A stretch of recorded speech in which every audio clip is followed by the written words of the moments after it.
कहानी ईमानदारी का फल। तो आज हम बात करते हैं ईमान का ज्ञान। काफ़ी समय पहले की बात है। प्रतापगढ़ नाम का एक राज्य था। वहाँ का राजा बहुत अच्छा था, मगर राजा को एक सुख नहीं था। वह यह था कि उसकी कोई भी संतान नहीं थी और वह चाहता था कि अब वह राज्य के अंदर से ही किसी योग्य बच्चे को गोद ले ले, ताकि उसका उत्तराधिकारी बन सके वो, और आगे की बागडोर को सुचारू रूप से चला सके।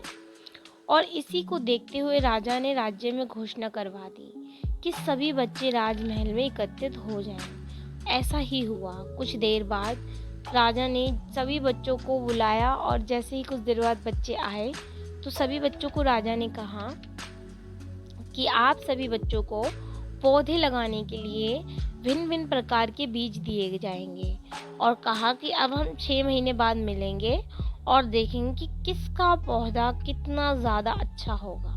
जिसका पौधा जितना अच्छा होगा उसे ही मैं अपना उत्तराधिकारी बनाऊंगा। महीना बीत जाता है। 1 महीने के बाद भी एक बच्चा ऐसा होता है जिसके गमले में बीज अभी तक फूटा ही नहीं होता, लेकिन वह रोज उसकी देखभाल करता रहता है, रोज पौधे को पानी देता है। देखते ही देखते अब 3-4 महीने बीत जाते हैं। वह बच्चा परेशान हो जाता है कि उसके गमले में वो बीज क्यों नहीं फूट रहा है, क्यों नहीं आगे बढ़ रहा है। और दूसरे बच्चों के जब वो देखता है तो उनके पौधे इतने बड़े बड़े हो गए थे कि बहुत हरे भरे और सुंदर। तभी उसकी माँ ने कहा कि बेटा, धैर्य रखो, कुछ बीजों को फलने में ज़्यादा वक्त लगता है। और वह पौधे को सींचता रहा और देखते देखते अब उसके 6 महीने भी गुजर गए। अब समय हुआ राजा के पास जाने का, लेकिन वह बच्चा बहुत डरा हुआ था कि सभी बच्चों के गमलों में तो पौधे होंगे और उसका गमला खाली होगा। लेकिन अब मैं क्या करूं?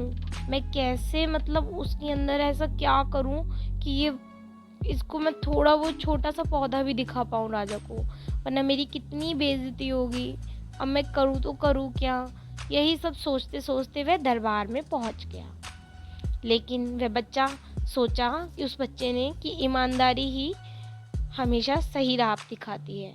उसने ईमानदारी दिखाई, और सारे बच्चों के साथ जब वो राजमहल में पहुंचा तो कुछ बच्चे तो बहुत जोश से भरे हुए थे, क्योंकि उनके अंदर राज्य का उत्तराधिकारी बनने की जो प्रबल लालसा थी वो सबको दिख रही थी।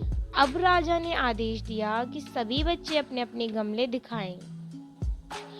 तभी सब बच्चे जब अपने अपने गमले दिखाने लगे, तभी एक बच्चा सहमा हुआ सा था, क्योंकि उसका गमला खाली था। तभी राजा की नज़र उस गमले पर गई। उसने पूछा कि तुम्हारा गमला तो खाली है। तो उसने कहा, लेकिन मैंने इस गमले को 6 महीने तक देखभाल की है, इस बीज के फूटने का 6 महीने तक इंतजार किया, पर इसमें पौधा ही नहीं आया, तो मैं क्या करता।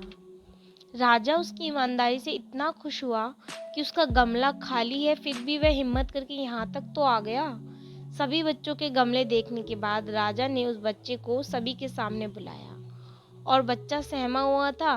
राजा ने वह गमला सभी को दिखाया और सभी बच्चे जोर जोर से हंसने लग गए। तभी राजा ने कहा, कृपया शांत हो जाइए, आप सभी शांत हो जाइए, इतने खुश मत होइए।